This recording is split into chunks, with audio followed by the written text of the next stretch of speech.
Hey guys, I'm going to start off this speech with a little bit of trivia. So I'm going to say a quote from the Harry Potter books, and I want you to try to guess who said it. Spiders, the spiders, they want me to tap dance, and I don't want to tap dance. That's Ron Weasley. Sunshine daisies, buttermellow, turn this stupid fat rat yellow. That's also Ron Weasley. He's pretty philosophical. It takes a great deal of bravery to stand up to our enemies, but just as much to stand up to our friends. Albus Dumbledore. If you want to know what a man's like, take a good look at how he treats his inferiors, not his equals. Sirius Black. Even if you didn't guess a single one of those quotes, you're bound to have recognized at least one of them. Harry Potter is beloved by millions, and has found its way among the classics. But its fame goes much deeper than that. Many a children's childhood was made through this series. In fact, this series taught many children to love reading. However, this isn't the same for all children. In fact, some aren't even given the chance to read the series due to some parents' belief and misconceptions. So, how does this happen? How does a series like this get taken in such awful context? Well, as Linda LaFawn said in an online interview at CBN.com, the Potter stories make it cool for kids to study the Occlumency without acknowledging its satanic rituals, end quote. So, also as she says, it preys on the spiritual needs of children who are biblically undereducated. Many Christians are concerned with the sorcery and occlumency that is in this series. As Deuteronomy 18:10-12 says, "Let no one be found among you who sacrifices his son or daughter in the fire, who practices divination or sorcery, interprets omens, engages in witchcraft, or casts spells." And it continues on, just like that. So,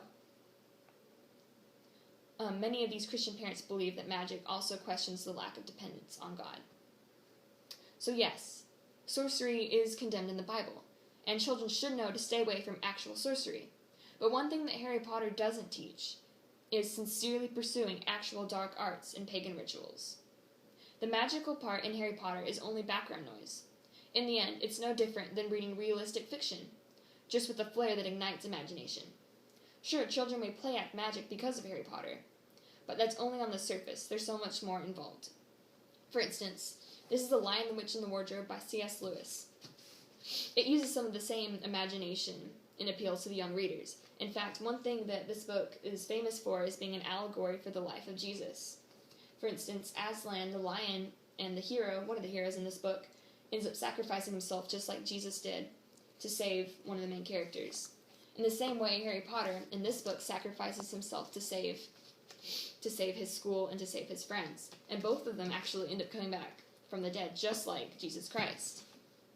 So, it's all about appeals. The magical content and the sorcery in this series is used to grab attention and imagination so the writer can show you what they really want to say in morals, just like J.K. Rowling does in Harry Potter. She highlights friendship, bravery, love, the coming of age, the fight between good and evil. She even talks about death and confronts the way people feel about death.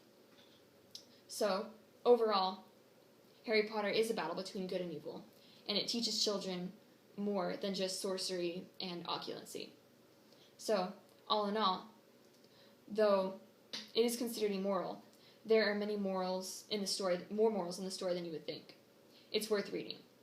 It instills young generations with examples of heroes and good moral character, along with the love for reading and books. So in the end, the benefits far outweigh the small, imagined negative points. So parents must be educated to keep Harry Potter enlightening children, stimulating imagination, and keeping kids reading.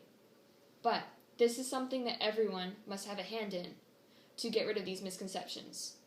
As Albus Dumbledore said, "We are only as strong as we are united, as weak as we are divided." Thank you.